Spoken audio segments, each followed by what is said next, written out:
नमस्कार, न्यूज 24 देख रहे हैं आप। मैं हूं आपके साथ डॉक्टर मीना शर्मा। एक बार फिर से किसानों का मुद्दा गरमाया हुआ है और दिल्ली बॉर्डर पर उत्तर प्रदेश से नोएडा से चलने वाले किसान और पूरे देश के, खास करके पंजाब और जिस तरह की कहानियां पिछले लंबे समय से हरियाणा, पंजाब और उत्तर प्रदेश के बॉर्डर पर देखने को मिली थी, अब नोएडा से उत्तर काल में हम समझने की कोशिश कर रहे हैं कि आखिर किसानों के मुद्दे पर सरकार की परेशानी क्या है, किसानों की चिंता क्या है, दोनों के बीच कहाँ मतभेद है और कहीं कोई समझौते की स्थिति क्यों नहीं बन पा रही है। हमारे साथ खास मेहमानों का पैनल है। मेरे साथ प्रमोद मिश्रा बीजेपी के प्रवक्ता हैं, विवेक पांडे आरएलडी से, धर्मेंद्र सिंह समाजवादी पार्टी के प्रवक्ता, ब्रिजेश भाटी आप हैं किसान मजदूर संघर्ष मोर्चा के प्रवक्ता, रामपाल जाट जी किसान नेता हैं और नावेद शिकोजी वरिष्ठ पत्रकार हैं। आप सभी का बहुत बहुत स्वागत है। रामपाल जाट जी मुझे नजर आ रहे हैं और उनसे, रामपाल जी आप अपनी फ्रेम ठीक करिए, पीछे की खिड़की में जो लाइट है वो आपके चेहरे को एकदम छुपा रही है। तो मैं आपके पास वापस आऊंगी, उससे पहले आप ये समस्या का समाधान करिए। तब तक हम ब्रिजेश भाटी जी रास्ते में हैं, ट्रेवल कर रहे हैं। रामपाल जी पीछे की खिड़की की लाइट आपके चेहरे को ढक दे रही है, इसलिए आपकी खिड़की का जो एरिया है वो पीछे नहीं होना चाहिए। हाँ बिल्कुल दुरुस्त, ये ठीक है। हालांकि पीछे एक लाइट है लेकिन ठीक है, काफी ठीक है। तो रामपाल जी ये बताइए, समस्या है क्या किसानों की? दिल्ली कूच करने पर क्यों अड़े हैं किसान और क्या निकलेगा रास्ता आगे? ये जितनी भी समस्याएं इससे जुड़ी हुई हैं, जिनके सवाल हैं, जिनके जवाब ढूंढने की कोशिश हम कर रहे हैं, किसानों की किन मांगों पर सरकार से नहीं बन पा रही है सहमति? मुद्दा अड़ा हुआ कहाँ है रामपाल जी? डॉक्टर मीना शर्मा, आपने बहुत रिलेवेंट प्रश्न पूछा है। अभी किसानों को जो पैदा करते हैं पसीना बहाकर परिश्रम करके, उसके दाम नहीं मिलते। और दाम के लिए किसानों की सर्वव्यापी मांग है पूरे हिंदुस्तान में, वो है उनकी उपज का दाम मिले। और उस दाम के लिए जो भारत सरकार न्यूनतम समर्थन मूल्य घोषित करती है, उसको कानून बनाए जावे, उसकी गारंटी दी जाए कानून से। यदि वो लीगलाइज हो जाता है एमएसपी, तो किसानों की बहुत सारी समस्या हल हो जाती है, उनका समाधान हो जाता है। लेकिन अभी सरकार इतना भी करने को तैयार नहीं है।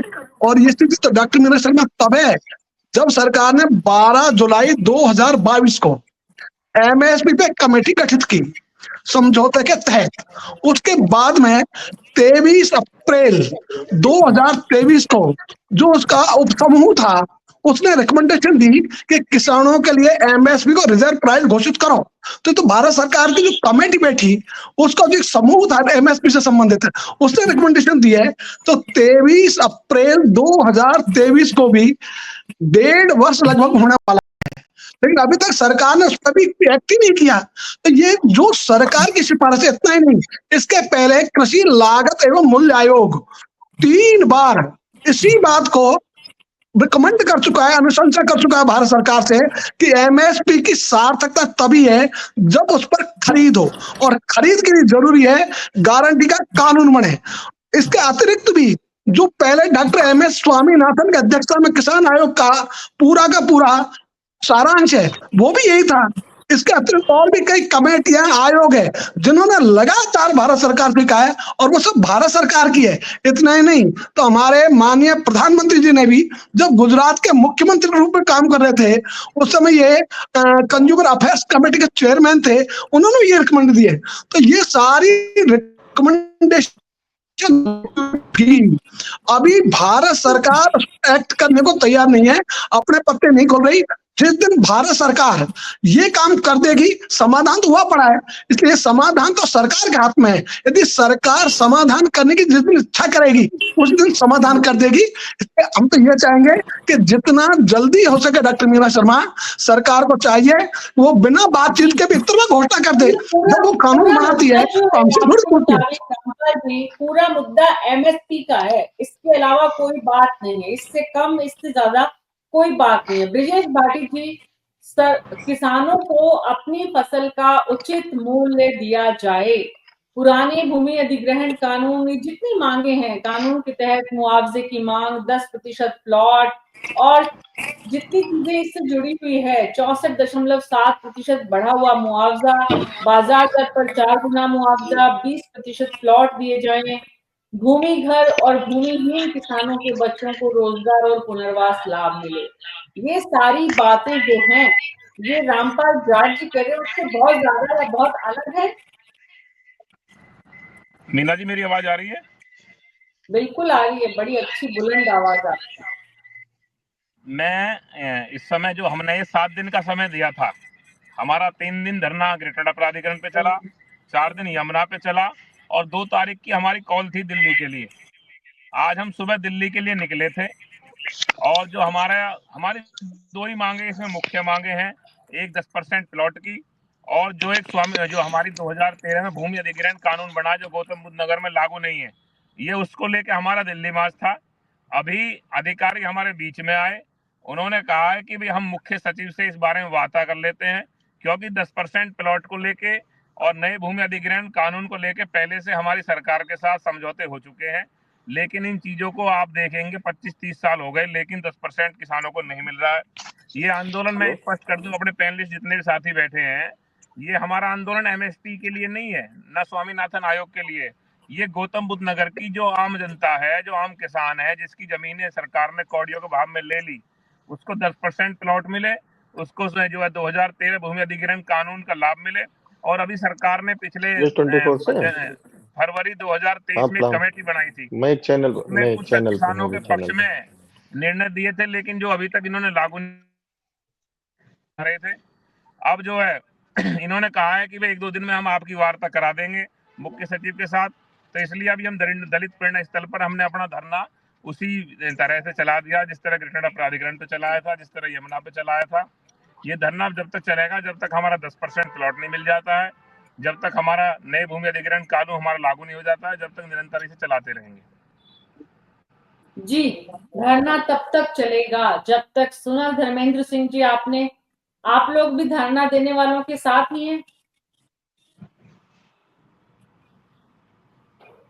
ऑडियो ऑन करिए बिल्कुल। अपना। ऑडियो नहीं जा रहा है क्या? मेरा ऑडियो तो ऑन है। बोलिए, अभी ठीक है, बोलिए। अच्छा। मीना जी, मैं कह रहा था, देखिए ये जो अन्नदाता किसान हैं, समाजवादी पार्टी हमेशा इनके साथ रही, इनकी जायज मांगों के साथ रही है, इनके आंदोलन के साथ रही है। क्योंकि इनका आंदोलन अराजनैतिक रहता है, शुद्ध रूप से किसानों का है, इसलिए हम मारली या जिस भी तरीके का एक किसान परिवार का होने के नाते हमारा प्रत्येक कार्यकर्ता, हम सब लोग इनके आंदोलन से मानसिक रूप से, शारीरिक रूप से, हर तरह से जुड़े हुए हैं। अब सवाल ये है सरकार की नीयत का। देखिए, सबसे बड़ा आंदोलन पिछले कुछ सालों में आपने देखा होगा, करीब 378 दिन, 400 दिन तक किसान सड़क पर बैठा रहा। सरकार ने कई बार वार्ता की भी प्रयास की, या जो भी स्थितियां रही, और लास्ट में तीनों कृषि कानून वापस लेने के साथ साथ कुछ चीजों पर सहमति बनी थी। हमारे किसान नेता यहाँ हैं, बिल्कुल जानते होंगे। उसमें सबसे प्रमुख चीज थी किसान नेताओं पर दर्ज मुकदमे वापस लेना और एमएसपी की गारंटी देना। देखिए, इस देश में या किसी भी दुनिया के किसी देश में, अभी आप तुलना करिए जीडीपी का क्या रेशियो था पहले, जीडीपी में कृषि सेक्टर का क्या योगदान था, आज क्या स्थिति है। जो सरकार खुद घोषित करती है, लगातार इसका रेशियो घटता जा रहा है।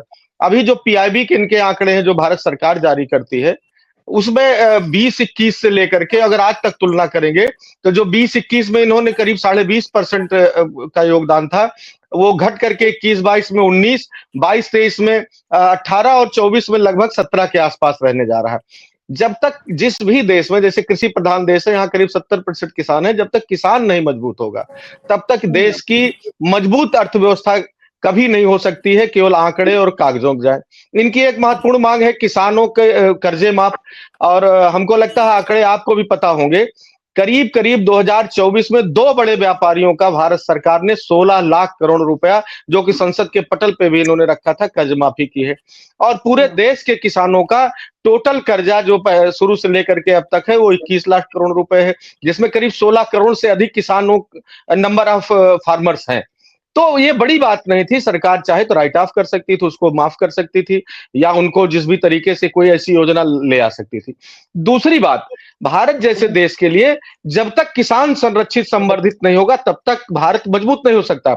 मैं 2-3 जी। चीजें मैं बताता हूँ।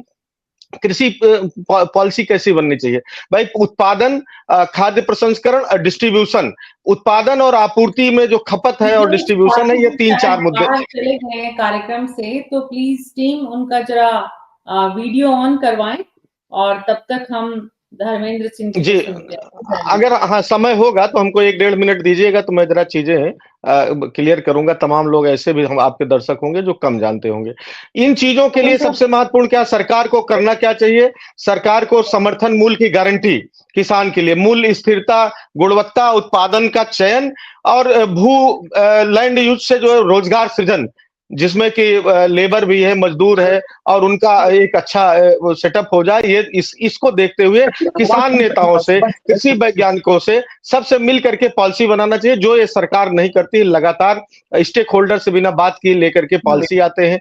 चाहे अभी जीएम का प्रकरण हो, देख लीजिए जीएम फसलों का जो अभी संवर्धित जो नए बीज ले आकर के करने का कृषि का था, या इसके पहले कृषि कानून ले आए, आपने लगातार देखा। दूसरी महत्वपूर्ण चीज होती है किसानों के लिए जलवायु परिवर्तन और जो फ्लक्चुएशन है, इकोनॉमिक फ्लक्चुएशन है, उससे किसान को गारंटी चाहिए कि भाई जलवायु परिवर्तन हो तो उसको कृषि गारंटी कैसे मिलेगी, और जो मार्केट में अस्थिरता है, तमाम महंगाई से लेकर के चीजें, उसका किसान पर क्या प्रभाव पड़ रहा है, उसको भी सरकार को ध्यान रख करके उसका जीवन कैसे अच्छा हो, लाइफ स्टाइल कैसे ठीक हो जाए, लोगों के बीच में अपने बच्चों को अच्छे शिक्षा दे सके, अच्छा पहन सके, अच्छा पढ़ सके। जब तक ये चीजें सरकार नहीं ध्यान देगी तब तक कुछ हो नहीं सकता।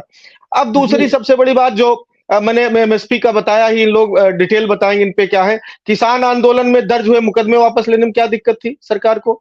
भाई उसको तो उन्होंने खुद भी वादा किया था इन रिटर्न, हमको जहां तक याद है पहले भी बैठक में और बाद में भी सरकार के साथ जब कई राउंड की बैठक के बाद ये तय हुआ था कि सारे मुकदमे समाप्त हो जाएंगे। एक नोटिफिकेशन समाप्त हो सकता था, लेकिन किया नहीं, कारण मन साफ नहीं था, भारत सरकार का था, उनको परेशान करने की नीयत थी इसलिए। तीसरी जो महत्वपूर्ण बात है किसान पेंशन, किसान और मजदूर दो महत्वपूर्ण चीज है, किसान भी और मजदूर भी उनके पेंशन की बात मांग कर रहे हैं, और ये भी जायज मांग है कि अगर आप रोजगार दे नहीं पा रहे हैं, सबसे बड़ा सेक्टर कृषि सेक्टर है, कृषि सेक्टर। एक बात तो ये है, रामपाल जाट जी जो बोल रहे थे कि सिर्फ एमएसपी का मुद्दा है, सिर्फ एमएसपी का मुद्दा नहीं है, जाल बड़ा है। नावेश नहीं, मैं जो मेन 3-4 चीजें हैं जी जी। और चौथी हमको लगता है भूमि अधिग्रहण कानून 2013 को लेकर के है। भूमि अधिग्रहण कानून एक ऐसा सरकार का हथियार है कि रातों रात जो है कृषक भूमिहीन हो जा रहा है, और इस सरकार ने तो विशेष रूप से इतना ज्यादा पावर ले रखा है कि कृषक और जो भूमि का मालिक है उसको एक तरह से किनारे कर दिया है। कम से कम 2013 में ये चीजें थी कि पर्याप्त मुआवजा मिलता था और कृषक की कंसर्न जरूरी थी। नीड को लेकर के आप एक्स्ट्रा ऑर्डिनरी, आपके पास पावर है, वो कर सकते थे और किसानों को मुआवजा भी कम कर दिया गया है अभी। हाँ, मुआवजा भी। एक चीज और मैं बता दूं, अभी जल्दी ही इसी सत्र में केंद्र सरकार एक बिल लेकर के आई है जो पेट्रोलियम और गैस प्रोडक्ट से रिलेटेड है। मैं आपको बता दूं इसका भी व्यापक इंपैक्ट है। पहले क्या होता था, पेट्रोलियम लीज और गैस की लीज को लेकर के जहां पर कोस्टल एरिया है उनको छोड़ करके देश के किसी भी भूभाग में उस स्टेट गवर्नमेंट की कंसर्न जरूरी थी। स्टेट गवर्नमेंट ही लीज को रेन्यू देता था भारत सरकार की इजाजत पर। वो नया बिल लेकर के आए हैं जिसमें वो सीधे सीधे केंद्र सरकार खुद लीज कर सकती है, स्टैंड कर सकती है और मन चाहे लोगों को, अपने खास लोगों को लीज दे सकती है। ये भी बड़ा, इसका भी सीधा इंपैक्ट किसान पर पड़ेगा, आने वाला जो लैंड का ओनर होगा। एक तो करप्शन का खेल है जो पूरा का पूरा तब शुरू होता है जब किसान की फसल जो है वो उसके हाथ में आती है। उससे पहले एक अलग मुद्दा है, और फसल आने के बाद किसान उसका उचित मुआवजा, उचित मूल्य चाहता है। दरअसल मुआवजा नहीं, उचित मूल्य चाहता है, और वो सरकार दे नहीं पाई है। ऐसा नहीं है कि ये सिर्फ अटल बिहारी वाजपेयी का दौर भी रहा और डॉक्टर मनमोहन सिंह का दौर भी रहा, तो ऐसा नहीं है कि ये सिर्फ नरेंद्र मोदी की सरकार है जो नहीं दे पा रही। ये केंद्र की बात है। राज्य में योगी जी भी हैं, उससे पहले अखिलेश यादव भी रहे, उससे पहले मायावती जी भी रही। तो ऐसा भी नहीं है कि ये सिर्फ यही सरकार ये काम को नहीं कर पा रही है। हर सरकार अपनी सीमाओं के जकड़न में बंधी हुई होती है। नावेश शिको जी, क्या ये सिर्फ एक विपक्ष के लिए मुद्दा भर है? किसान उसका हथियार भर बन रहे हैं, या फिर किसान, आपको लगता है कि इस बार जितना लंबा आंदोलन चला है अलग अलग ढंग से, किसान इस बार अपनी मांगे मनवा कर रहेंगे? देखिए यहाँ पर मैं समझता हूँ कि विपक्ष का ये मुद्दा नहीं है। किसानों ने जितनी भी लड़ाइयां लड़ी, चाहे वो इस दौर की लड़ाइयां हो, चाहे वो अतीत की लड़ाइयां हो, वो अपने बूते पर किसानों ने अपने हक की लड़ाइयां लड़ी और उन्होंने कोशिश ये की। ये किसान यूनियंस की अच्छी बात है कि वो पॉलिटिकल उसको नहीं बनाने देना चाहते हैं और कई बार उन्होंने कई पॉलिटिशियंस को इग्नोर भी किया कि कहीं ऐसा ना हो कि उनकी लड़ाई जो है वो पॉलिटिकल खेमे में बढ़ जाए और वो हल्की हो जाए और उसके पीछे राजनीतिक खेल होने लगे। इस बात का परहेज कई बार किसान नेता, किसान संगठन करते रहे हैं, जो अच्छी बात है कि उनके हक की लड़ाई है। पक्ष और विपक्ष से भी बड़ी ताकत मैं किसानों की मानता हूं, क्योंकि किसान इस देश की ताकत है।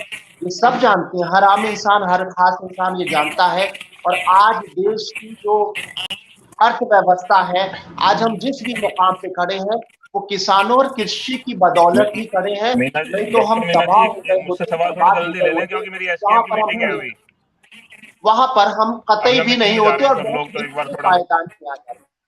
हम्म। किसानों की एक बड़ा योगदान हर चीज में रहा है, खासतौर से भारत के विकास के लिए और भारत की अर्थव्यवस्था के लिए। समय समय पर इनकी मांगे होती हैं, ये अपने हक की लड़ाई लड़ते हैं। हम तीन अलग अलग हिस्सों में बातों को कहने की कोशिश करेंगे। एक तो ये कृषि कानून को लेकर किसानों ने लड़ाई लड़ी और वो जीते, क्योंकि वो लड़ाई वाकई बहुत जायज थी और सरकार जो बहुत ताकतवर सरकार है उसको बैकफुट पे आना पड़ा और उन कानूनों को रद्द करना पड़ा। उसके बाद में उनके वाजिब मूल्य की लड़ाई जो है वो लंबे समय से लड़ रहे हैं, लेकिन उनको अभी उसमें पूरी तरह से उसकी गारंटी नहीं मिल पाई, उनके मूल्यों की गारंटी नहीं मिल पाई। और ये लड़ाई मुझे लगता है कि जारी रहेगी। लेकिन अभी जिन मुद्दों को लेकर आंदोलन और धरना प्रदर्शन शुरू हुआ है, ये अपने आप भी ये भी महत्वपूर्ण पहलू है, जैसे हमारे एक साथी किसान नेता ने कहा, क्योंकि किसान की ताकत दो हिस्सों में होती है। एक कृषि, उसकी फसल जिसके मूल्य के लिए वो लड़ाई लड़ रहे हैं, और दूसरी उसकी जमीन जिसके मुआवजे में अगर उनको लग रहा है कि उनका वो हक नहीं मिल रहा है, उनको वो सुविधाएं नहीं मिल रही है, उनको वो सब्सिडी और वो दाम नहीं मिल रहे हैं, तो उसकी वो जायज लड़ाई लड़ रहे हैं। मुझे लगता है कि इस लड़ाई में भारत की जनता उनके साथ होगी और सरकारों को कम से कम ये सोचना चाहिए कि किसान जो भारत की आन बान शान है, उनकी मांगों को हमें पूरा करने में आखिर काहे की दिक्कत है। थोड़ा सा पैसा ही तो खर्च होगा। ये कौन सी सरकारें हैं, ये वो राजनीतिक जी। दल है और युवाओं क्या के और वर्ग क्या में वाकई में ऐसी किसी ऐसी भी योजनाएं सरकार लाकर के खड़ी कर लिए देती है, ऐसे मनमोहक वो अपने घोषणा पत्र में वादे लेकर आती हैं जो पूरी अर्थव्यवस्था को लड़खड़ा देने के खतरे पैदा होते हैं। चाहे वो महिलाओं को देने वाला पैसा हो, चाहे वो आम जन के अकाउंट में पैसा आने वाला हो। जहां पर एक पॉलिटिकल पॉइंट ऑफ व्यू से हर राज्य के चुनाव जो है जीतने का एक सबसे बड़ा हथियार बन गया है कि लाडली बहना और लाडले भाई और चहेते मामा, इस तरह की योजनाएं लाकर वो चुनाव जीत जाते हैं। और जो हिंदुस्तान की रीढ़ है, उनकी छोटी छोटी मांगों को वो पूरा नहीं करते हैं। कि थोड़ा सा सरकार को इस पर सोचना चाहिए और जनता भी इस पर सोच रही है। बिल्कुल, कितनी जरूरी और फैक्ट शीट पर अगर हम बात करें तो ये सच है कि इस देश में और इस देश के राज्यों में किसान का मुद्दा कभी भी उस तरह से प्राथमिक नहीं बन पाया इस देश की और राज्य की सरकारों के लिए। तभी तो आज तक एमएसपी पर ही बात आगे नहीं बढ़ पाई है। बाकी जो मुद्दे हैं किसानों के वो तो एक तरफ है, यहाँ पर बात एमएसपी की है। लेकिन ब्रिजेश भाटी जी, इस पूरी कवायद के बीच जी, आप लोग राजनीतिक हथियार भी बन जाते हैं, ये भी सच्चाई है। मीना जी, आपने बहुत अच्छा सवाल किया और मैं स्पष्ट कर दूं, जब भी हमने आज से आंदोलन के एक हफ्ते पहले आंदोलन शुरू किया था गौतम बुद्ध नगर की भूमि से 10% को लेके और नए भूमि अधिग्रहण कानून को लेके, हमने स्पष्ट कर दिया किसी भी राजनेता के लिए हमारा माइक और मंच नहीं होगा। जिसको भी हमारी बात रखनी है वो सदन में उठाए, जाके लोकसभा में उठाए, विधानसभा में उठाए, लेकिन हम अपने मंच का इस्तेमाल किसी राजनीतिक पार्टी को नहीं करने देंगे। किसी भी पार्टी का कोई भी नेता वहां हमारा समर्थन देने आ सकता है, वो हमारी खुली वो है, लेकिन हमारे मंच पर हमारे माइक का इस्तेमाल नहीं कर सकता। जिसको भी किसान से प्रेम होगा वो व्यक्ति हमारी बात वो को उठाएगा। समर्थन लेने आएगा, लेकिन वो उस तरह हाँ, से माइक हाथ में नहीं उठाएगा। माइक का मंच हम नहीं देंगे। आज भी हमारे बीच में समाजवादी पार्टी के लोग आए, कांग्रेस के आए, सबने हमें समर्थन दिया और बताया कि भाई हम तुम्हारी बात को सदन में उठाएंगे। हम धन्यवाद करते हैं इन लोगों का। और हमने स्पष्ट कह दिया कि हमारा माइक और मंच नहीं है, आप भी किसान के बच्चे हैं, आप हमारी बात को उठाए। धर्मेंद्र सिंह जी बैठे हैं, सब लोग भाई जो किसान परिवार से आता है उसको दर्द पता है। यहाँ 35-35 साल हो गए, 10% के प्लॉट नहीं मिले, यहाँ 3-3 पीढ़ियां गुजर गई। आज ये उसी का आक्रोश नोएडा में आपने देखा। अब भी हम यहाँ दलित परिवर्तन पे बैठ गए हैं, अभी हम घर वापस नहीं जा रहे हैं जब तक हमारी 10% की मांग पूरी नहीं होगी। तो ये मुद्दे बहुत छोटे मुद्दे हैं, लेकिन सरकार ने इसको बहुत बड़ा बना रखा है। कितना समय आप समझते हैं कि आपकी मांगों को पूरी होने में सरकारें लेंगी? कितना समय और कितना और संघर्ष आपको लगता है ब्रजेश भाटी जी किसानों के बुनियादी विषयों पर अभी करना बाकी है? डॉक्टर साहब, हम पूरा मन बना के आए हैं। जब तक हमारी इसमें 6 महीने लगे, साल लगे, क्योंकि हमने 13 महीने का आंदोलन भी गाजीपुर के बॉर्डर पे चलाया। हम पूरी तरह से परकब लोग हैं। पूरी हमारा संयुक्त किसान मोर्चा, गौतम बुद्ध नगर के जितने भी संगठन नोएडा के हैं, सबको हम एक पटल पे ले आए हैं, एक मोर्चा हमने बना लिया है। और आज आप देखा होगा, सब संगठनों के लोगों ने आज यहाँ बहुत मेहनत करके 20 से 25 हजार आदमियों की भीड़ इकट्ठी करके आज हम दिल्ली की तरफ चले।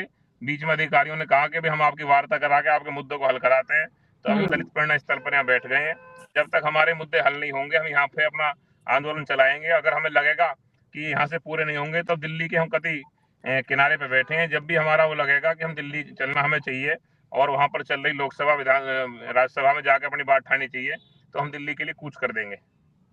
जी धर्मेंद्र सिंह जी, आपने सुना ब्रजेश भाटी जी ने सीधे सीधे कहा है, राजनीतिक हथियार और मुद्दा बनाने के प्रयास में आप लोग जुटे, पहुंचे वहां पर।